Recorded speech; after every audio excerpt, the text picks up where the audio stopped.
In the freezing snow, a wild she-wolf brings the wounded Alpha King to the Omega's door. What if the person you swore never to love was the only one capable of saving your life? What if the most forbidden love of all was the only true one? In Snow Valley, where the cold freezes even hearts, Luna and Dante are about to discover that some rules were made to be broken, even if it costs everything. Are you ready to witness a story where werewolves are not just creatures of the night, but souls searching for redemption? Where a rejected Omega becomes the salvation of a fallen king? Where love defies not only pacts, but fate itself? Subscribe to the channel so you don't miss any chapter of this thrilling saga. Leave your like if you're already in love with this story, and in the comments, tell us, from which city are you watching us? Let's create a global pact together. The blizzard descended upon Snowfall Vale with a fury that seemed almost personal, as if the mountains themselves had declared war against anyone foolish enough to remain outside. Luna Whiteheart stood by her cabin window, watching the white curtain of snow consume the forest beyond. Her silver hair, long and lustrous like moonlight frozen in time, cascaded over her shoulders as she wrapped a thick woolen shawl tighter around her frame. At 26, she had grown accustomed to solitude, to the silence that filled every corner of her modest home at the forest's edge.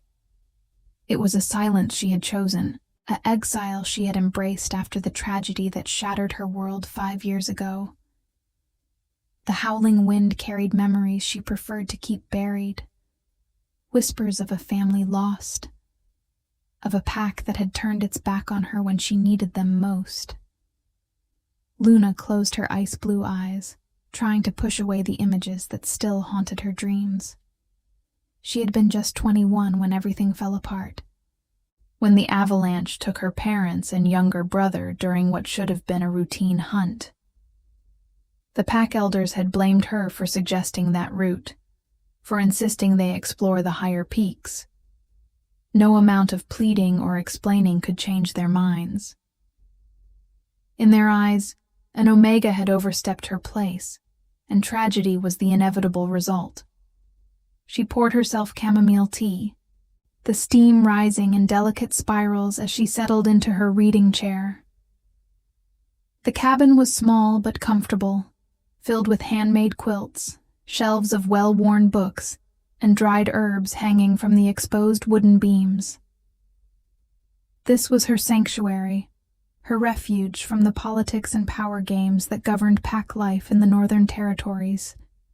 Here, she answered to no one, followed no hierarchy, lived by her own rules. The scratching at her door came just after midnight. At first, Luna thought it was merely a branch caught in the wind, scraping against the wooden frame. But then it came again, more insistent, accompanied by a low whine that made her wolf instincts surge to attention.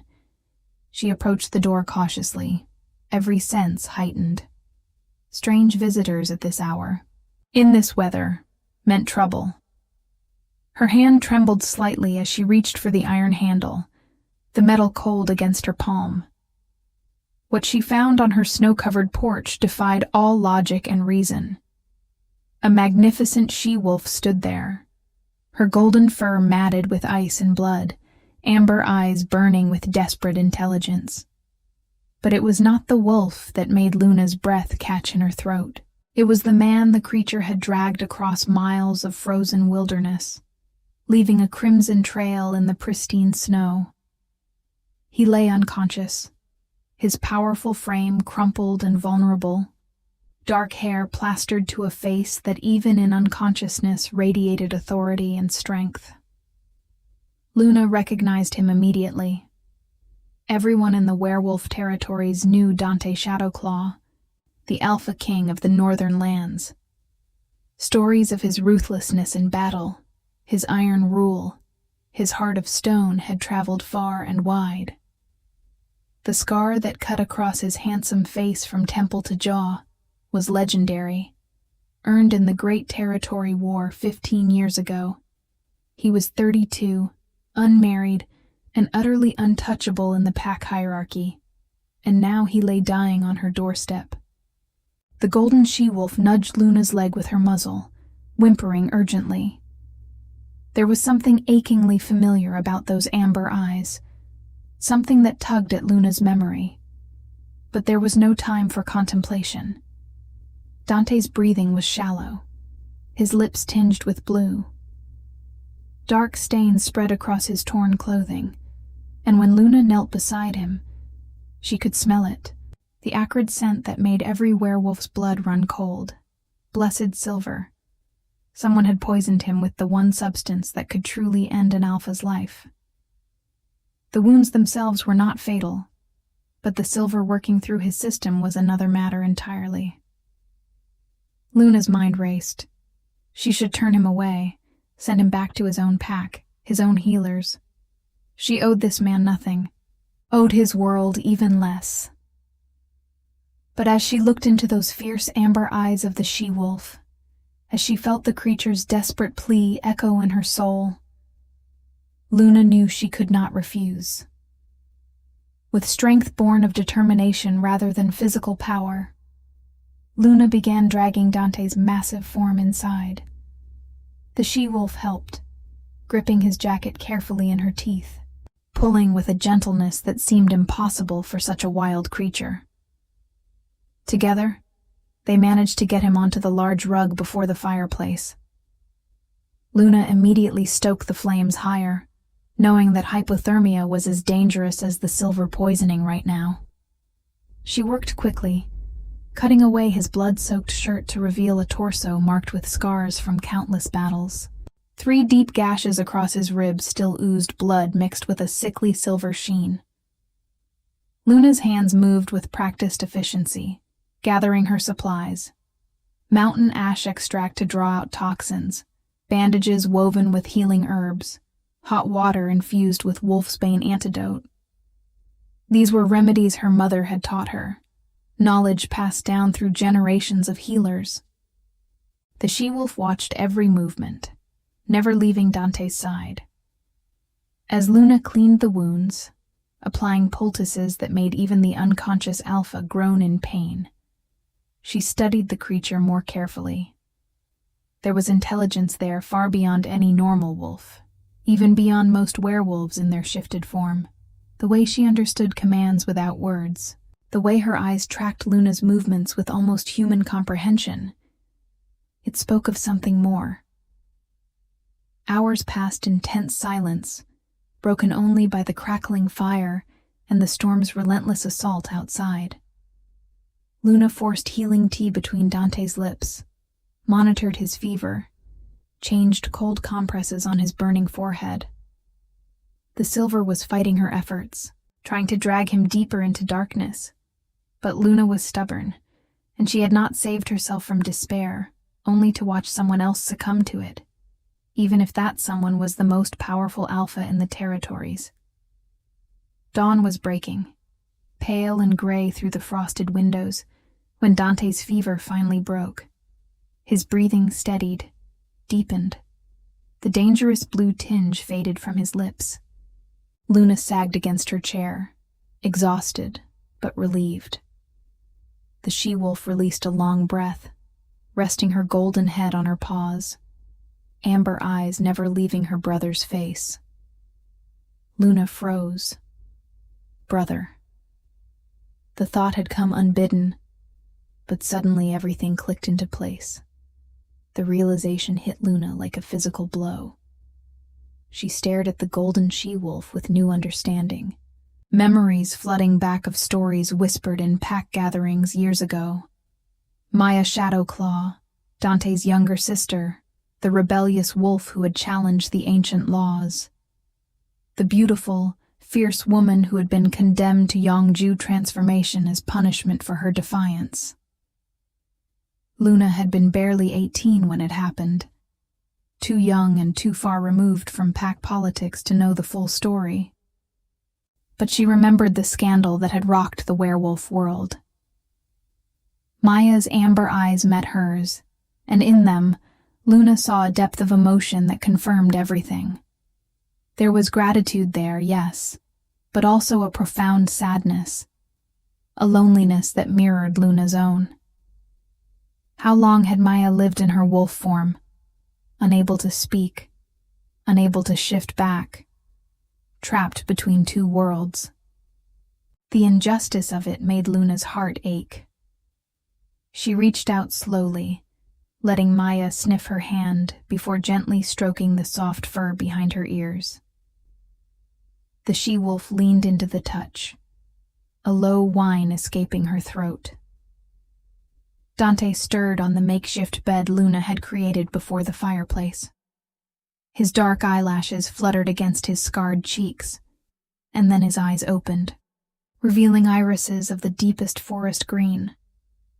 For a moment, confusion clouded his gaze as he tried to orient himself. Then awareness sharpened, and with it came wariness. His powerful body tensed, muscles coiling despite his weakness, as he assessed his surroundings with the quick calculation of a born warrior. His gaze landed on Luna, taking in her silver hair, her ice-blue eyes, the simple woolen dress she wore. Then he saw Maya, and something shifted in his expression, a crack in the stone-cold facade he presented to the world. His large hand reached out, fingers tangling in his sister's golden fur, and Luna witnessed something she never thought she would see, the infamous Dante Shadowclaw's eyes glistening with unshed tears. The moment passed quickly. Dante's walls slammed back into place as he struggled to sit up. Luna immediately moved to stop him, her small hands pressing against his bare shoulder. The contact sent an unexpected jolt through both of them, a spark of recognition that had nothing to do with pack politics or social hierarchies. Dante froze, staring at the point where her palm rested against his skin, and Luna quickly withdrew, her cheeks flushing with color she could not explain. "You should not move," Luna said, her voice soft but firm. "The blessed silver almost ended you. Your wounds are closed, but the poison is still working through your system. It will take days for your werewolf healing to purge it completely." She moved to the kitchen area, returning with a steaming bowl of broth infused with healing herbs. "You need to eat, to regain your strength." Dante's jaw clenched. He was clearly unaccustomed to taking orders, especially from an Omega. But his body's weakness left him little choice. He accepted the bowl, his large hands dwarfing the ceramic as he brought it to his lips. He drank in silence, and Luna noticed how carefully he controlled each movement, how he refused to show any sign of the pain she knew he must be feeling. Pride, she thought. It would be his downfall if he was not careful. "Who are you?" His voice was deep, rough from disuse, carrying the natural authority of an alpha. "Why did you help me?" Luna settled into her chair, maintaining a respectful distance. "My name is Luna Whiteheart. As for why I helped you, I could not very well leave you to freeze to death on my porch, could I? Your sister was quite insistent." She glanced at Maya, who had positioned herself between them, as if ready to protect her brother even from his rescuer. Dante's eyes narrowed. "Whiteheart, you are from the Silverwood Pack, the Southern Territory." It was not a question. "I heard they had an Omega who isolated herself years ago. The elders spoke of it as a cautionary tale about knowing one's place." His words were blunt, perhaps intentionally so, testing her reaction. Luna felt the old pain rise but pushed it down. She had learned to live with judgment long ago. "Yes, I left the pack. Or rather, they made it clear I was no longer welcome among them. I chose solitude over false community." She met his gaze steadily. "And you, Alpha King, are a long way from your northern territories. What brings you to these mountains? wounded and alone. For a long moment, Dante said nothing. Then, surprisingly, he answered. Betrayal. Someone I trusted led me into an ambush. Hunters with blessed silver weapons, knowledge of my patrol routes, understanding of my weaknesses. Only someone from my inner circle could have provided such information. His expression hardened.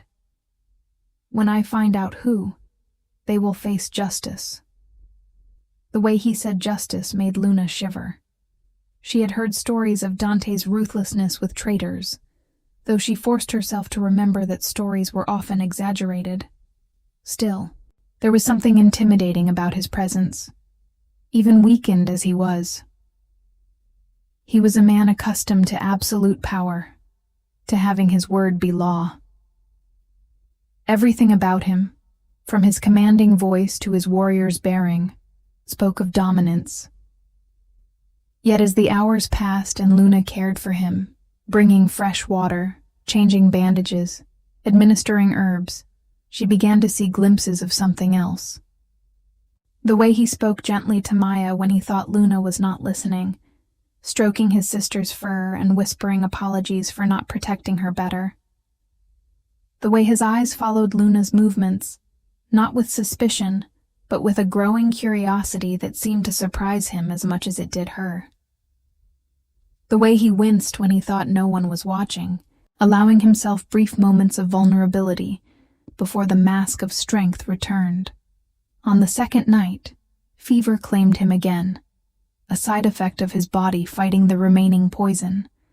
Luna stayed by his side throughout the darkness, cooling his burning skin with damp cloths, speaking soft words of encouragement, even though she thought he could not hear. But Dante was aware, drifting in and out of consciousness, and in those delirious moments, his carefully guarded secrets spilled forth. He spoke of loneliness, of the weight of leadership that crushed his shoulders. He whispered of expectations he could never meet, of a father whose legacy demanded perfection. He confessed that the scar on his face was not just from battle, but from his own father's hand, a punishment for showing mercy to an enemy when he was barely 15. Luna listened, her heart breaking for the boy who had been forced to become stone, for the man who had never been allowed to be human. When dawn came, and the fever broke once more, Dante awoke to find Luna asleep in the chair beside him, her silver hair cascading over the armrest, her face peaceful in slumber. Something in his chest tightened, an unfamiliar sensation that he could not quite name. He reached out before he could stop himself, his fingertips barely brushing a strand of her hair. It was softer than anything he had ever touched, like silk spun from moonlight. Maya watched this interaction with knowing eyes, and if a wolf could smile, she would have. If you are enjoying this story of Luna and Dante, please subscribe to our channel and hit the notification bell so you do not miss the next chapters. Your support means everything to us. By the fourth day, Dante was strong enough to sit up without assistance, though Luna noticed he still moved with carefully controlled deliberation to hide lingering pain. The blessed silver was slowly leaving his system, but the healing process was agonizingly slow, even for an alpha of his strength. He spent much of his time watching Luna move about her small cabin, observing how she ground herbs, how she tended to the fire, how she spoke to Maya as if the wolf could understand every word, which of course she could. The cabin felt smaller with Dante in it. His presence filled every corner, a force of nature contained in too limited a space. Luna found herself acutely aware of him at all times. The deep timbre of his voice when he spoke, the way firelight played across the planes of his face, the controlled power in every movement of his healing body. It unsettled her, this awareness, this pull toward a man who represented everything she had walked away from. Outside, the blizzard finally broke. leaving behind a landscape transformed into a crystal wonderland. The sun emerged, brilliant and cold, turning the snow into fields of diamonds. Luna needed fresh air, needed space to clear her head from the confusing emotions swirling within her.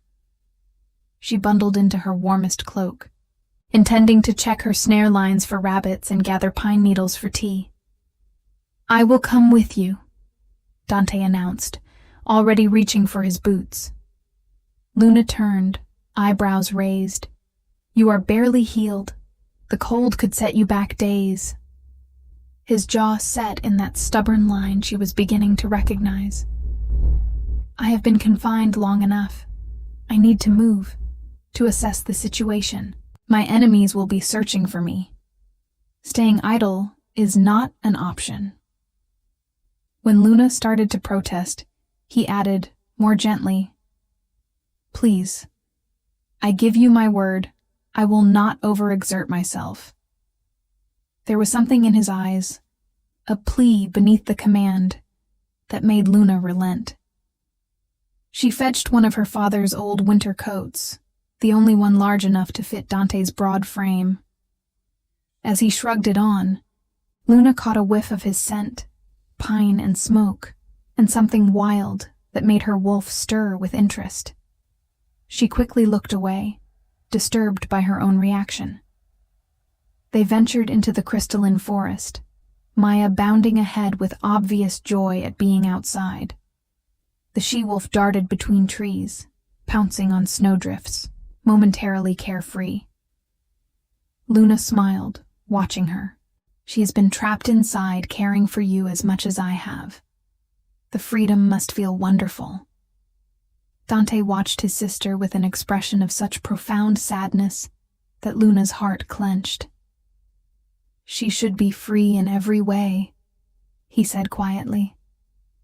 "Not bound to this form by ancient laws too cruel to be just." He was silent for a moment, then continued. "Maya fell in love with a human. A good man, from what I knew of him. But our laws forbid such unions absolutely. She refused to give him up, insisted that love transcended the boundaries we had created. The Council of Elders gave her a choice: renounce her love and submit to tradition, or face permanent transformation as a reminder that we are wolves first, human second." Luna stopped walking, turning to face him. "And she chose love." "She chose love," Dante confirmed, his voice heavy with regret. "I was newly crowned Alpha King. I argued for leniency, for understanding, but the council outvoted me. They said if I could not enforce our most sacred laws, I was not worthy to lead. So I watched as they performed the ritual, as my sister's human form was locked away forever. Her lover. He searched for her for months, calling her name in these very mountains until winter claimed him. His body was found that spring, frozen beneath the snow. The tragedy of it stole Luna's breath. "Dante, that was not your fault. You tried to save her." He shook his head. "I did not try hard enough. I chose my crown over my sister. I have lived with that choice every day since." He looked directly at Luna then, and she saw the weight of command in those green eyes, but also the cost. This is what it means to be an Alpha King. Every decision is impossible. Every choice has consequences that ripple through lives like stones thrown into still water. They walked in contemplative silence for a while, checking snare lines and gathering supplies. Luna found herself sharing things she had never spoken aloud, telling Dante about her family, about the avalanche that took them, about the pack's rejection. She explained how the elders had blamed her Omega status, claiming that her weakness in judgment had led strong wolves to their end, how her own grandmother had turned away from her, choosing pack solidarity over family love. "They were wrong," Dante said firmly. Avalanches are nature's fury, not punishment for perceived weakness. Your suggestions held no more fault than the mountain itself. He paused, then added with surprising gentleness, though I understand why their rejection cut so deep. To be cast out by those who should protect you. To have love withdrawn when you need it most. That leaves scars no healing herb can touch. Luna looked up at him, surprised by his insight. You speak as if from experience. My father's love was conditional, Dante admitted. I learned early that affection was a reward for perfection, withdrawn at the first sign of weakness or mercy. When he died, part of me grieved, but another part felt relief, and I have hated myself for that ever since. In that moment, standing in the pristine snow with honest words hanging between them, something shifted. Luna saw Dante not as the fearsome Alpha King, but as a man shaped by circumstances beyond his control, doing his best in an impossible position. And Dante saw Luna not as a weak Omega to be dismissed, but as a woman of quiet strength who had survived rejection and built a life of dignity in isolation. Their hands brushed as they both reached for the same cluster of pine needles, and neither pulled away immediately. The touch lingered, charged with an awareness that frightened and intrigued them both. Maya, watching from a nearby snowbank, made a sound suspiciously like a knowing chuckle. That evening, as they prepared dinner together in the cabin's small kitchen, a comfortable rhythm developed. Luna chopped vegetables while Dante tended the stew pot, following her instructions with surprising humility for a king. They spoke of small things, favorite books, childhood memories, the beauty of winter. Luna laughed, actually laughed, for the first time in years, when Dante admitted he once got stuck in a tree while trying to impress a female wolf during his adolescence. But peace was not meant to last. As darkness fell and they settled before the fire, Maya suddenly tensed, her ears pricking forward. A low growl rumbled from her chest. Dante was on his feet instantly, every sense alert despite his healing injuries. Luna felt it too, the presence of other wolves approaching through the forest, multiple signatures pressing against her awareness. A forceful knock shattered the quiet. Luna Whiteheart, we know you harbor the Northern Alpha King. Open this door by order of the Silverwood Pack Council. Luna's blood ran cold. Her past had found her, and with it, all the complications she had spent 5 years trying to escape. She looked at Dante, saw the warrior readiness in his stance despite his weakened state. Maya positioned herself protectively between them and the door. They cannot know you are here, Luna whispered urgently. The law forbids harboring rival pack members without council approval. They could exile me permanently, strip away even this small sanctuary. Dante's hand found hers, his grip warm and reassuring. Then we faced them together. I will not let you bear consequences for saving my life. His eyes blazed with determination. You have shown me more kindness in these few days than I have known in years. I will not abandon you to face judgment alone. The knocking came again, more insistent. Luna took a deep breath, squared her shoulders, and walked toward the door. Whatever came next, whatever price she had to pay, she would face it standing tall. She was done running from who she was. Luna opened the door to find 5 wolves from her former pack standing on her porch, led by Elder Marcus Ironwood, a grizzled man in his 60s, whose disapproval seemed permanently etched into his weathered features. Behind him stood 2 enforcers, young and overeager, their eyes scanning past Luna to catalog everything visible inside the cabin. The other 2 were council witnesses, there to ensure proper protocol was followed. The cold night air rushed in, and with it, the tension of confrontation. Elder Marcus's sharp gaze took in Luna's defensive posture, the flicker of firelight from within, the shadow of movement that could only be someone else inside. His nostrils flared, scenting the air, and Luna knew the moment he identified Dante's presence. The Alpha King's scent was distinctive, unmistakable to anyone with werewolf senses. "Omega Luna," Marcus began, his formal tone carrying an edge of barely contained anger. "You stand accused of violating ancient pack law by harboring a rival Alpha without council permission. This is grounds for permanent exile and seizure of all property. Do you deny that Dante Shadowclaw, Alpha King of the Northern Territories, currently resides within your dwelling?" Luna lifted her chin, meeting his gaze without flinching. 5 years of solitude had taught her the value of self-respect, even in the face of authority that once terrified her. "I do not deny it, Elder. A wounded wolf was brought to my door during the blizzard. My conscience would not allow me to turn away someone in desperate need, regardless of their title or territory."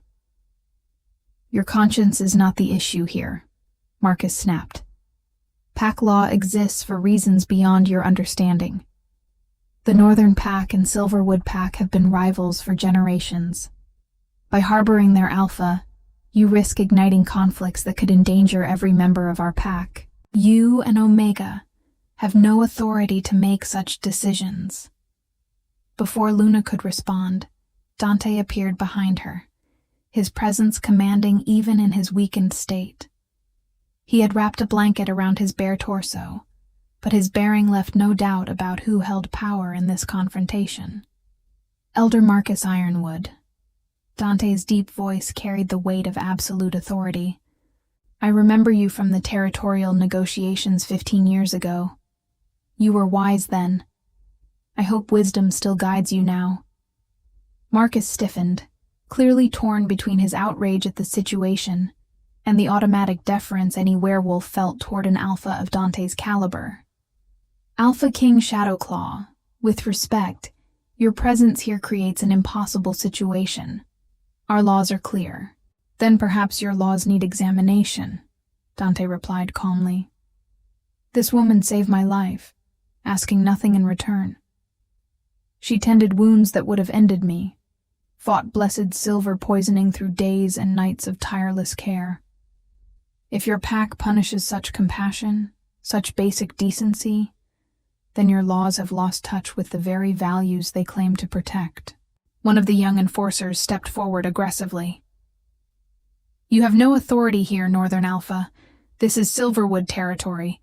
Our laws govern, not yours." Dante's eyes flashed dangerously, and even injured. The force of his presence made the young wolf step back instinctively. "I have no wish to challenge your territorial rights, but I will not stand silent while injustice is committed in the name of tradition." He moved to stand beside Luna, a gesture of solidarity that did not go unnoticed. Luna Whiteheart acted with honor. She deserves recognition, not punishment. Maya emerged from the shadows, positioning herself on Luna's other side. The golden she-wolf's amber eyes fixed on Marcus with an intensity that made the elder visibly uncomfortable.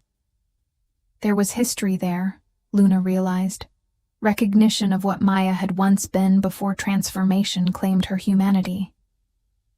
Marcus seemed to wrestle with conflicting impulses. Finally, he spoke, his tone slightly less harsh. "There are protocols, Alpha King.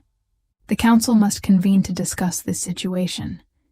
In the meantime, you both must come to Pack headquarters for formal questioning. This is not negotiable." Luna felt her stomach drop. Pack headquarters meant facing the entire Council, meant walking back into the place where she had been judged and found wanting, where her family's memory had been dishonored. But Dante's hand found the small of her back, a subtle gesture of support that gave her strength. "We will come willingly," Dante agreed. but I require assurance of Luna's safety. She is under my protection now. Any harm or intimidation directed toward her will be considered an act of aggression against the Northern Territories. I trust I make myself clear." The threat was delivered with perfect calm, but its implications were unmistakable. Marcus's jaw tightened, but he nodded. "No harm will come to her during council proceedings. You have my word as an elder." They were given an hour to prepare. As the Silverwood wolves withdrew to wait outside, maintaining their vigilant watch, Luna moved mechanically through her cabin, gathering what she might need. Her hands trembled slightly as she changed into a more formal dress, braided her silver hair, tried to armor herself for the ordeal ahead. Dante watched her with concern. He had changed into borrowed clothes, looking almost ridiculous in garments too small for his powerful frame, yet somehow maintaining his regal bearing. "You do not have to do this," he said quietly. "I can face the council alone, take full responsibility. There is no need for you to subject yourself to their judgment again." Luna turned to face him, and in her ice-blue eyes, Dante saw determination forged in pain and hardened by survival. "I have spent 5 years hiding from them, from the memories, from who I am. Perhaps it is time to stop running. Perhaps it is time they see that the Omega they dismissed has built a life of value, has saved the most powerful Alpha in the territories through her own skill and courage." Pride flickered across Dante's features. "You are remarkable, Luna Whiteheart. They were fools to cast you aside."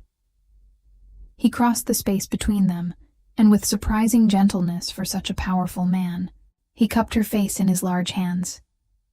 "Whatever happens in that council chamber, know this: you have earned my respect, my gratitude, and my protection.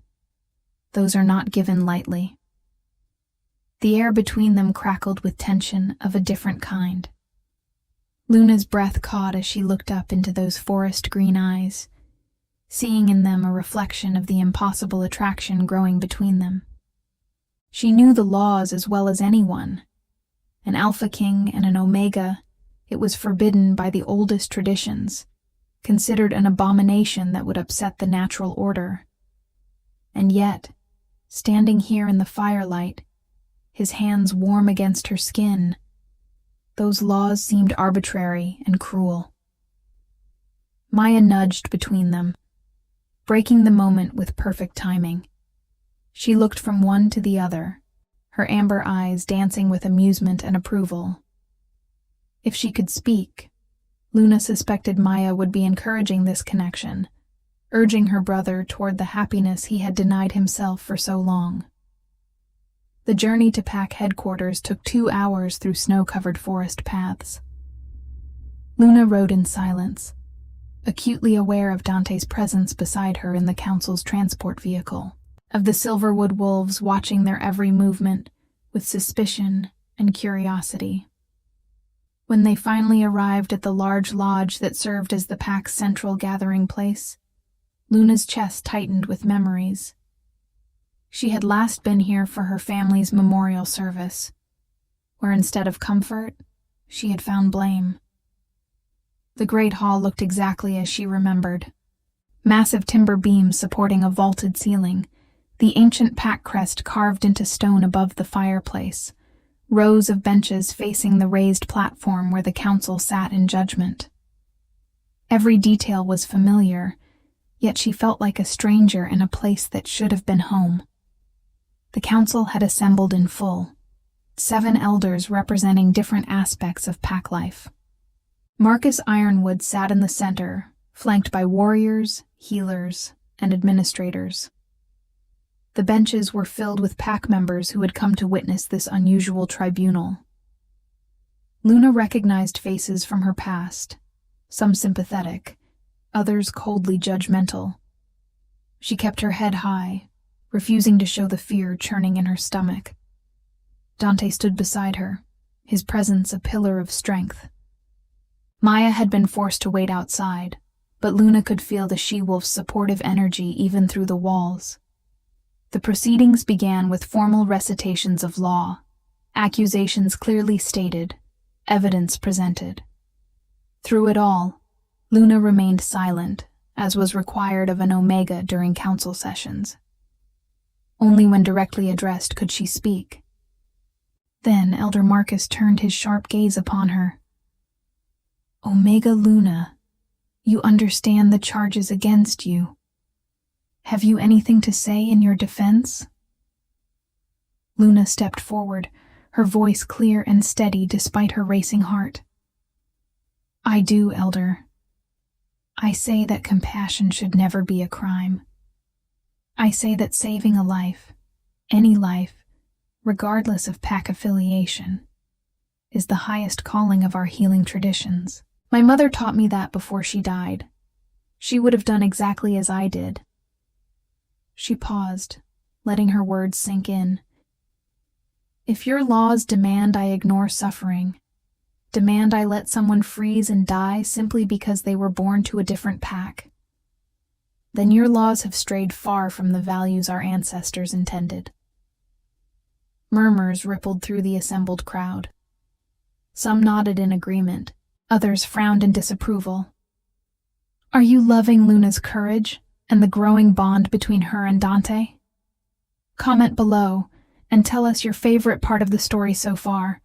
We love hearing from you." The council chamber fell silent as Luna's words echoed off the ancient timber beams. Elder Marcus's expression remained stern, but Luna noticed subtle shifts in the other council members' faces.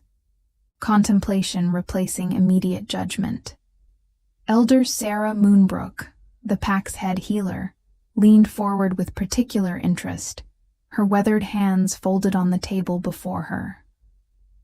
It was Sarah who spoke next, her voice carrying the gentle authority of one who had dedicated decades to preserving life. "The Omega speaks of our healing traditions. As the keeper of those traditions, I must acknowledge truth in her words. Our oldest laws, the ones that predate territorial divisions, place preservation of life above political boundaries. A healer who turns away the injured, regardless of their origin, violates the sacred oath we all take." Marcus's jaw tightened. "Elder Moonbrook, surely you do not suggest we simply ignore the territorial protocols that have maintained peace for generations?" "I suggest," Sarah replied calmly, "that we examine whether our protocols have become so rigid that they contradict our fundamental values." This young woman acted as a healer. She saw suffering and responded, "Is that truly worthy of exile?" Dante had remained silent until this moment, observing pack dynamics with the shrewd intelligence that had made him a successful Alpha King. Now he stepped forward, his voice respectful, but firm. "Honorable Council, may I address this assembly, not as a rival Alpha, but as the one whose life was saved?" Elder Marcus hesitated, then nodded. "You may speak, Alpha King Shadowclaw." Dante's gaze swept across the gathered pack members, and Luna saw the leader in him emerge, the man who commanded armies and negotiated treaties. "I came to these mountains hunting traitors within my own pack, those who attempted to end my life with blessed silver. I was ambushed, poisoned, left to die in the wilderness. In that desperate hour, I was brought to Luna's door not by enemies but by the only family I have left." He gestured toward the entrance, and at his silent command, Maya padded into the hall. Gasps rippled through the crowd. Many had heard whispers of Maya Shadowclaw's fate, but seeing her in permanent wolf form was another matter entirely. The golden she-wolf moved with dignity despite the stares, positioning herself beside her brother. "This is my sister," Dante continued, his voice thick with emotion he no longer bothered to hide. condemned to this form for the crime of loving someone the council deemed unworthy. I stood before my own elders and argued for mercy, for understanding, and I failed her. I have lived with that failure every day since. When she brought me to Luna Whiteheart's cabin, she knew something I had forgotten. That rules without compassion become tyranny. That laws that prevent basic kindness have lost their way. Luna watched faces in the crowd, saw the impact of Dante's raw honesty. This was not the stone-hearted Alpha King of legend. This was a brother grieving his sister's fate, a leader questioning the very foundations of the system he upheld. His vulnerability gave others permission to question too. An older woman stood from the benches, her silver hair marking her as one of the pack's respected grandmothers.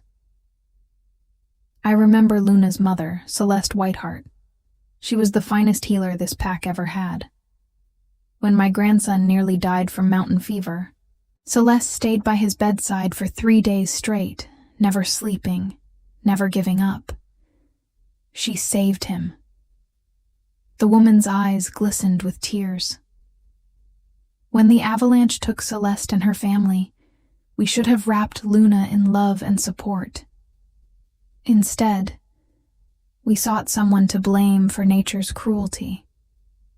Our grief made us unjust. I have regretted that for 5 years.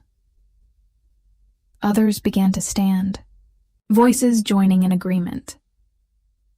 A young father spoke of how Luna had helped deliver his daughter years ago when complications arose. A hunter mentioned how Luna's herbal remedies had saved his leg after an injury. Slowly, testimony after testimony, a portrait emerged of a woman who had always given generously of her healing gifts, who had been punished for tragedy beyond her control. Elder Marcus looked increasingly uncomfortable as his absolute position eroded beneath him. But it was Elder Thomas Nightshade, the pack's oldest warrior, who delivered the decisive argument. I fought in the Great Territory War alongside Alpha King Shadowclaw's father. I saw the carnage that territorial pride can unleash. And I say this: we have spent generations building walls between packs, creating rules that divide rather than unite. Perhaps it is time to remember that we are all wolves, all part of a greater community. This Omega showed us the way forward, choosing compassion over fear. We should honor that, not punish it. The vote, when it came, was not unanimous, but it was decisive. 5 council members voted to dismiss all charges against Luna. Only Marcus and 1 other elder voted for punishment, and even they seemed to do so more from stubborn pride than genuine conviction. The hall erupted in mixed reactions, some celebrating, others grumbling about tradition being abandoned. Luna felt tears prick her eyes as the weight she had carried for 5 years suddenly lifted. She was not vindicated in the way she had imagined, with her family's memory fully restored or her own judgment proven correct. But something better had happened. The pack had chosen growth over rigidity, compassion over rules. It was a beginning. But Elder Marcus was not finished. He stood, his voice cutting through the noise. The immediate charges are dismissed. However, there remains another matter that must be addressed. His gaze fixed on the subtle way Dante stood close to Luna, the protective posture, the connection visible to anyone with eyes to see. The ancient laws that govern pack hierarchy are clear on one point above all others. An Alpha King cannot bond with an Omega. Such a union is forbidden, considered an abomination that would create imbalance in the natural order. I see the signs of such a bond forming here, and I warn you both, that path leads only to tragedy. The hall went deadly silent. Luna felt her heart stop, then race. Dante's hand found hers, their fingers intertwining openly, defiantly. When he spoke, his voice carried absolute conviction. Elder Marcus, with all due respect to your position and experience, I believe those laws are as flawed as the one that condemned my sister. They were created by wolves who feared what they did not understand, who believed power must always dominate, and weakness must always submit. But Luna has taught me something in these past days. True strength lies in choosing compassion when the world demands hardness, in being vulnerable when power would be easier, in loving despite all the reasons not to. He turned to face Luna fully, his forest green eyes blazing with emotion. I have been an alpha king who ruled through fear and distance, who built walls around his heart, because that was what leadership demanded. I was strong and I was lonely, powerful and empty. Then this remarkable woman saved my life, not because she had to, not because I commanded it, but because her heart would not allow her to do otherwise.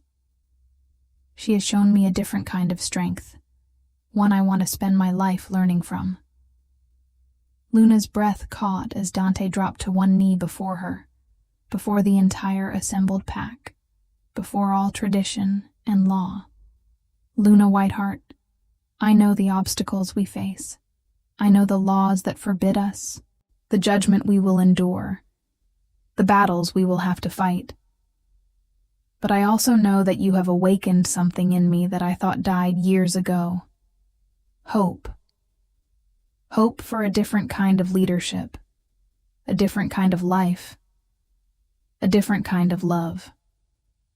I am asking you, here and now, to face that future with me. Not as an alpha king demanding an omega's submission, but as a man asking a woman he deeply admires if she will be his partner, his equal, his mate. Tears streamed down Luna's face as she looked at this powerful man kneeling before her, offering everything he was and could be. She thought of her parents, who had loved each other with a partnership that transcended hierarchy. She thought of the years she had spent alone, protecting her heart from further pain. And she thought of the past days, watching Dante's walls crumble, revealing the extraordinary man beneath the fearsome reputation. Dante Shadowclaw, she said, her voice trembling with emotion. I spent 5 years believing I was not worthy of belonging, that my Omega status made me less than others. You have shown me that worth is not determined by rank, but by character, that strength comes in many forms, and that love is the most powerful force of all. I choose you, consequences, and all. I choose us. The hall erupted in chaos. Some cheered, swept up in the romance and courage of two people defying impossible odds. Others protested vehemently, citing ancient laws and predicting disaster. But Luna and Dante heard none of it. They were lost in each other, in a kiss that sealed a bond that transcended all rules and hierarchies, that spoke of partnership and equality, and love that refused to be contained by tradition. Maya threw back her golden head and howled, a sound of pure joy that echoed through the hall and out into the night. Other wolves, moved by the emotion of the moment, joined their voices to hers. The song swelled, a chorus that seemed to shake the very foundations of the ancient lodge, carrying hope and change on the wind. Elder Marcus stood frozen, his carefully ordered world crumbling around him. But Elder Sarah Moonbrook smiled, her wise eyes seeing further than most. She had lived long enough to know that true change always looked like chaos to those invested in the old ways, that the most important transformations began with individuals brave enough to choose love over fear. In the weeks that followed, Dante and Luna faced challenges from all sides. The Northern Pack Council summoned them for questioning. Traditional alphas from other territories sent letters of protest and warning. There were threats, both veiled and open, from those who saw their union as a threat to the established order. But they also received unexpected support. Younger wolves inspired by their courage, healers who recognized the wisdom in Luna's choices, even some elders who privately admitted the old laws needed revision. Dante reformed his council, removing those who had betrayed him, and elevating wolves who valued compassion alongside strength. Luna became his partner in leadership, not as a submissive Omega, but as an equal voice in decisions. Together, they began the slow, difficult work of changing pack law, of creating systems that valued all wolves regardless of their hierarchical position. Maya remained with them, and Dante dedicated himself to researching ancient magic, seeking a way to restore his sister's human form. It was Luna who finally found the key in her mother's old journals. The transformation curse could only be broken by an act of true love freely given. When Luna and Dante stood before the pack on their mating ceremony day and declared that their first act as official partners would be to welcome Maya as an equal member of their combined pack, to love her unconditionally regardless of her form, the curse shattered. The transformation was beautiful and terrible, magic swirling around Maya as her human form returned after years of imprisonment. When she stood before them at last, fully herself again, tears streaming down her face, the three of them embraced in a moment of healing that rippled across all who witnessed it. Love had broken what judgment had bound. Years later, when historians would write about this period, they would mark it as the beginning of the Great Reform. When the werewolf packs began to question hierarchies that had governed for centuries, when compassion became valued alongside strength, when love was recognized as a force more powerful than law. But Luna and Dante never thought in terms of historical significance. They simply lived each day choosing each other, building a life where kindness mattered more than rank, where healing was honored above dominance. On winter nights, when snow blanketed the mountains and the fire crackled in their expanded cabin, Luna would rest her head on Dante's shoulder and marvel at how far they had come. From that desperate moment when a golden she-wolf brought a dying alpha to an Omega's door, something impossible had bloomed. They had learned that true strength lies in vulnerability, that power means nothing without compassion, and that love, when brave enough to defy the world, can transform everything it touches. And in the forest beyond, wolves of all ranks ran together under the moonlight, their howls singing not of hierarchy and division, but of community and hope, of a future where every wolf, regardless of their position, was valued and loved. It was a song Luna's mother would have recognized, would have wept to hear. It was the song of healing, of change, of love triumphant over fear. It was the beginning of something beautiful. Thank you so much for joining Luna and Dante on this incredible journey. If this story touched your heart, please subscribe to our channel and share it with someone who loves emotional, transformative tales. Drop a comment below, telling us what part of the story moved you most. Your support allows us to create more beautiful stories like this one. Until next time, may you always choose love over fear, compassion over judgment, and may your own story be filled with magic and hope.